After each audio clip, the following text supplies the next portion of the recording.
Hey everybody, welcome back. It's almost 2025. We're back on FE Build #1 finally. We're going to take off the factory adjustable rockers and go with the Harland Sharps. So I'm going to go ahead and get the other ones out of the way, and then we'll get with putting on the Harlands. All right, so what brought all this about was, if you've been following the channel, we broke a rocker arm when we started it up the first time. One of the old adjustable factory rockers was cracked, and it gave up on startup, and right in the middle of breaking the cam in, unfortunately, is when it decided that it was going to let the little adjuster back out and let the push rod go flying. Well, it wasn't quite that bad. It didn't fly out, but it did come out of the top of the lifter, and we got it stopped before the lifter come out and hurt anything. So we were able to salvage the situation. And these things are only 35 foot-pounds. That's why it looks like it's not taking a lot to turn them, because, well, frankly, it's not. But I got to get the old rockers off. And, of course, now we're working over the fender of the truck and all, but that's just how things work out on projects sometimes. You can't do it quite when you need it to do it because of other obligations and such. Now we got to do it the hard way. But, hey, that's part of the fun. If it wasn't a struggle, we wouldn't like doing it. So I've blown it apart. This is the Harland Sharp assembly. They tell you expressly where to put the shims in for the Edelbrock heads, because there's a few thousandths variation in the oiling holes. Now, if you haven't done one of these FEs before, the oil comes out the bottom of the shaft and oils the groove in the rocker. If you don't hit that oil hole or you block it off, you starve the top of the engine, and you'll know real quick. And your very expensive set of rocker arms will pretty much be a pile of junk. So you have to be real careful on this step. Follow the instructions. Trim the ends if you have to. I try not to if I can find a way to make it work out right. Just makes a nicer presentation if somebody takes it apart later. But if you have to, you have to. So we're going to move along here and see what else we got going. So, empty board. Not as far along as it looks. I got them soaking in assembly lube right now. Soaked everything down. We'll let them sit for a while, let it run around. It's gushing out between the rockers already. I just got to get the shaft line back up, and then we'll get one side put on, and then I'll set up the other side. Okay, so while that one's soaking, we'll knock this one apart and check our shims and everything.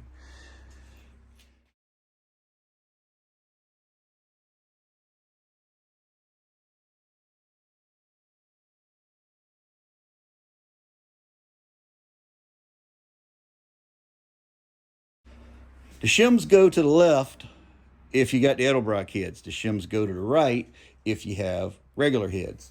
And we know this because it's very sorry about that. I kicked the tripod. They lay it out for you right here. And you need to find a pair. You need to get your shims set up so you're as close to 60 thousandths as possible. So what I like to do is just go ahead and take the whole thing apart and lay the parts out.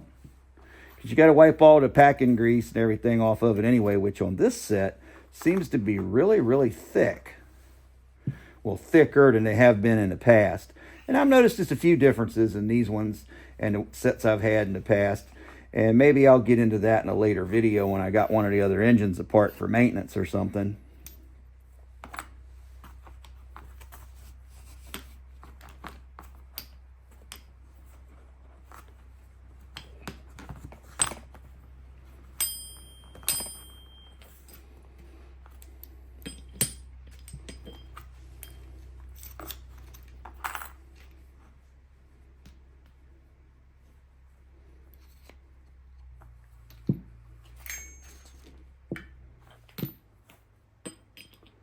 And these are the brass shimmed rockers, not the full roller rockers. I've used both. I've had good luck with both. And there's our shaft. So the next thing I got to do is go wipe the packing and assembly grease off of everything, and I'll put these together into the closest to 60 thousandths combinations as I can get. And the good old calipers are okay for this purpose. And I'll also check the length on the spacers here because you may need to shave them. But as I said, I think earlier, I try not to shave the coating off if you don't have to because they just wear better that way, or at least they seem to.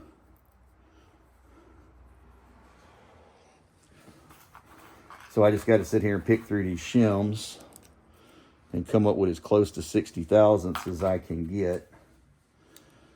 And these are running about 62, 63 like the other ones did.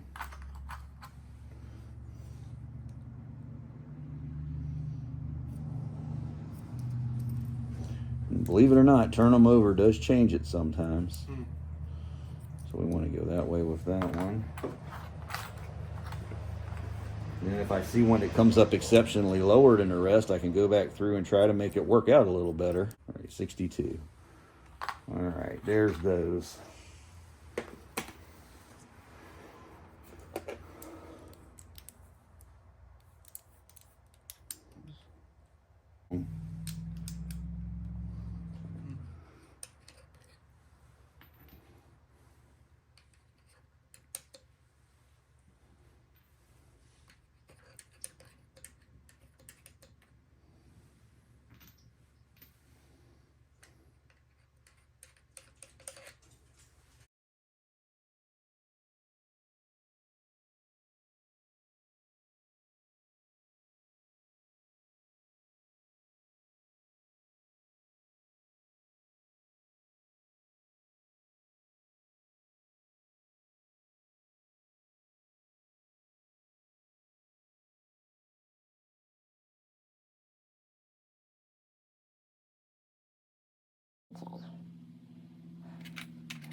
This in. Whoops.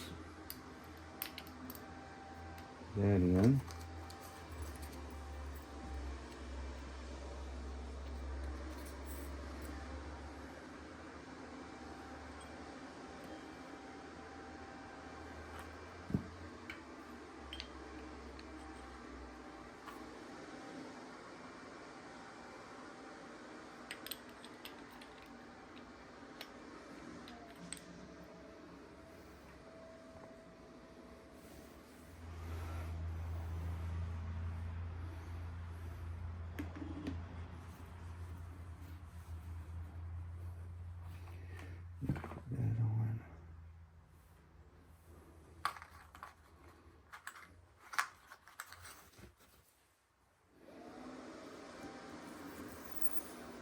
Shim on.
Well, we've run into a slight hiccup. I had to take them back off.